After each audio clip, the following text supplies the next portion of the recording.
Hello and welcome. My name is Willow and this is You Need a Bento.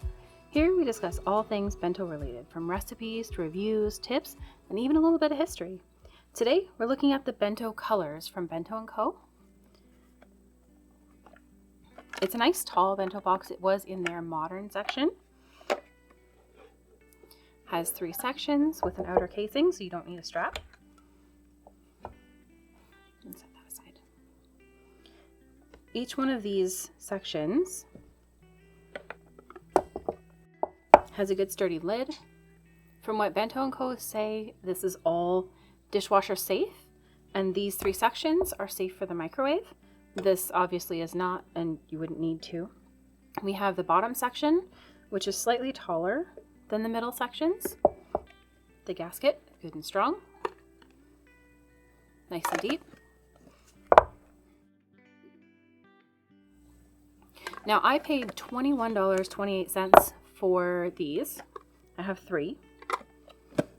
And they are not currently available. I can't find them anywhere, so I don't have a volume for you. But I will tell you why that's not really all that important.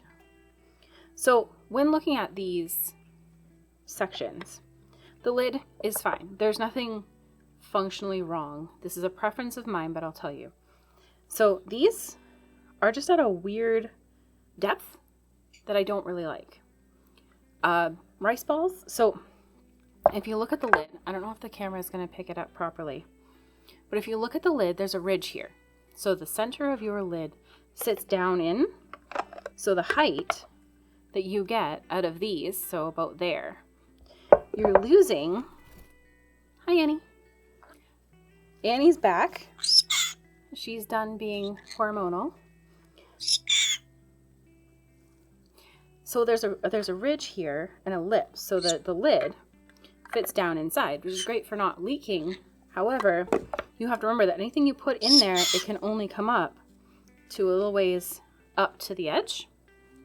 So a lot of things can get squished. So that can mean that your food may get squished. They do sit very nicely if you sit the lid on the table and they sit in there like that.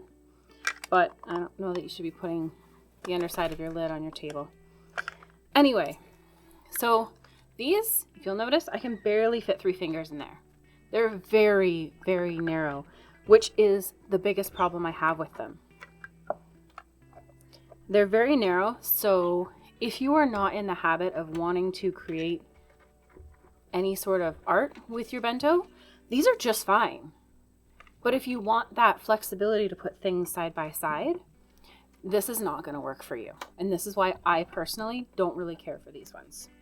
Your rice is meant to go in the bottom, which is deeper, which is great. This is also great for like a saucy noodle. They do seal really well, but again, anything too liquidy or saucy, these hold your saucy ingredients better, but they're still not leak proof. If you put a saucy ingredient in there, it will probably leak. And I find these deceptively hold very little. It's a really awkward kind of setup. So usually when I pack these, it's the starch goes here, the vegetable goes here, and the meat goes here. You can't mix them. You can't really do a whole lot with them. Stop squeaking. So are these the right choice for you? Maybe. Depends what you want. If you're not interested in bento art and you just want a pretty lunchbox, yeah, if you can find them, go for it. They fit really nicely in the case. The case has ridges. I can't get the light to hit it. The case has ridges, so the containers will always go in the right way if you have them stacked properly. And there it goes. These are the pressure points. You press on this one on this side, the other one on the other side, and then pull, and it comes open. It's a good box, but it's just not for me. So that's been my review of the bento colors. What bento are you using? Let me know in the comments. Thanks so much for watching. Take care, and I'll see you next time.